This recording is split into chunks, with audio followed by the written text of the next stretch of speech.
Hey, what's up, wrestling DVD fanatics? This is Gemini, back with another video, and today we're going to take a look at greatest pay-per-view matches, WCW. So before this gets started, make sure you follow me on Facebook at Gemini Flair, and also follow me on Twitter at Gemini888, and please check out my friend on here, Wrestling Jesus Inc. That's Wrestling Jesus, and he's back here on YouTube, and he's given me a shout out along the past, so I wanted to give him a shout out.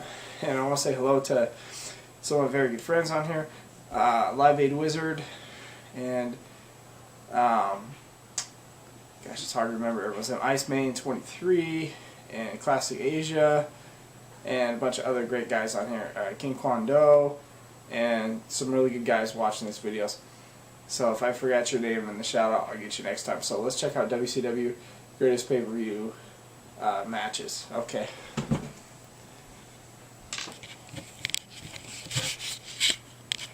Okay, so here's the thing.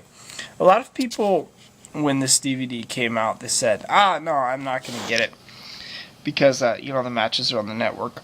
And I totally get it. But to me, this is one of the coolest Blu-rays that I have in my collection.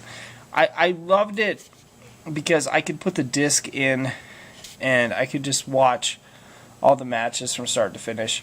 And it was just cool. I mean, I love the quality of the matches being in Blu-ray.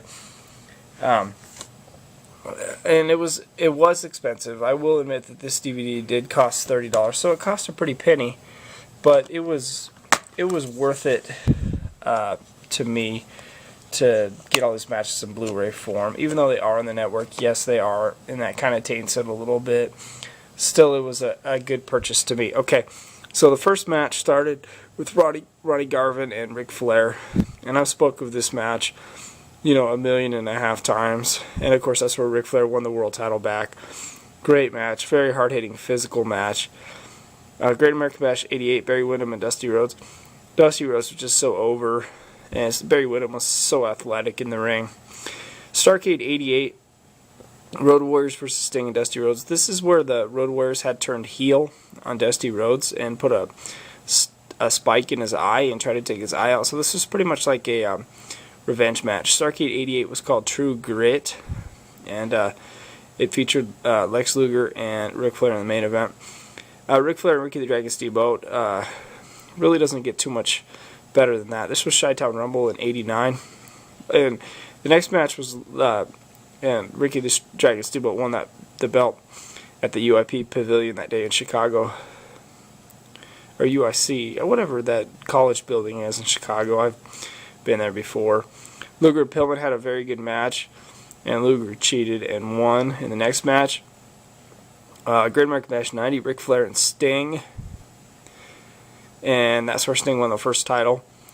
Luger and Barry Windham, a steel cage match for the World Heavyweight Championship at Great American Bash '91.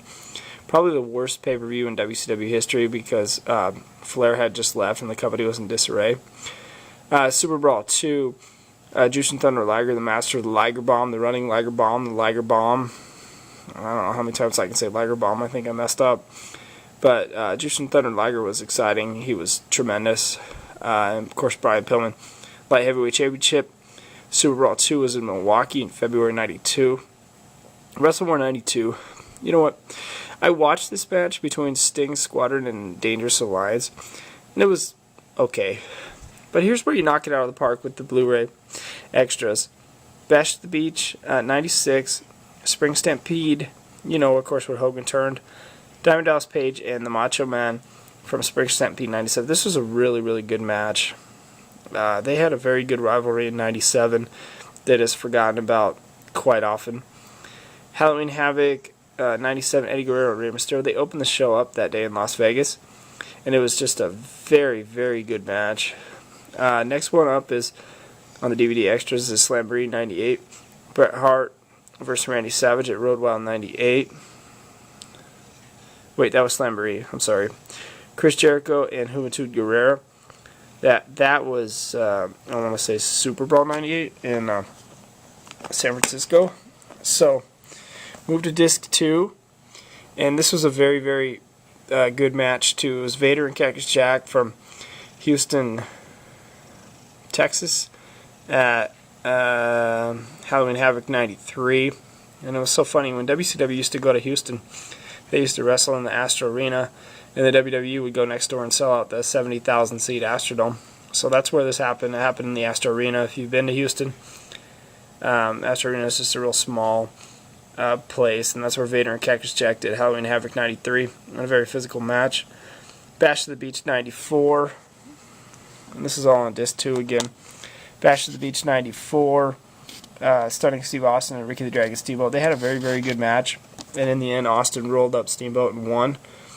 Halloween Havoc 94, I watched this whole match from start to finish, and Hogan retired Ric Flair in the steel cage in Detroit. Muhammad Ali was there, and it was quite the spectacle, and Sherry got involved. You know, Sherry's gone at 49, but she was a great performer. Goldberg and Diamond Dallas at Halloween Havoc 98. I was there for that match, and I know that most people didn't see it and get to finish it on the pay-per-view, but I got to see it live, and I wanted Diamond Dallas to win really bad that day. I was only 18. I was pulling for Diamond Dallas. I remember walking up and down the halls of the MGM Grand, and people were chanting, "White trash, white trash," about Diamond Dallas Page, but Goldberg was way over. Not my favorite match. Next, Jeff Jarrett Booker T at Bash of the Beach 2000. That pay-per-view to me was not very good. Starkey 2000, 3 count versus Jamie Noble and the Young Dragons. Not a fan of WCW in 2000 at all.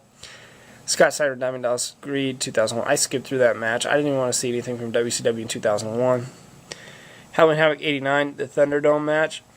Ric Flair and Sting. Ric Flair had just pulled a babyface turn, and they faced Great Muta and Terry Funk. Just wild action everywhere. But if you have a chance to see the Great Muta wrestle, you want to take advantage of that every time. Starrcade 94, Jean-Paul Levesque versus Alex Wright. And you can see early Triple H and what a star he became. And a great street fight. The Road Wild 99, Rodman and Savage from Road Wild 99, and Savage won. He put him in the outhouse and made him give up. Celebrity 2000, Kidman and Hogan, not even interested in that. So, that's what your discs look like. And I say thank you for watching. And I would say it's definitely worth buying. Thank you. Okay, the question is it worth buying? And yes, it's worth buying to get all the matches in Blu-ray form. So if you see it and you have a little extra money, pick it up for sure. It's 8.5 hours of great WCW matches in Blu-ray form. So on a scale of 8 to 10, I give this an 8. So thank you.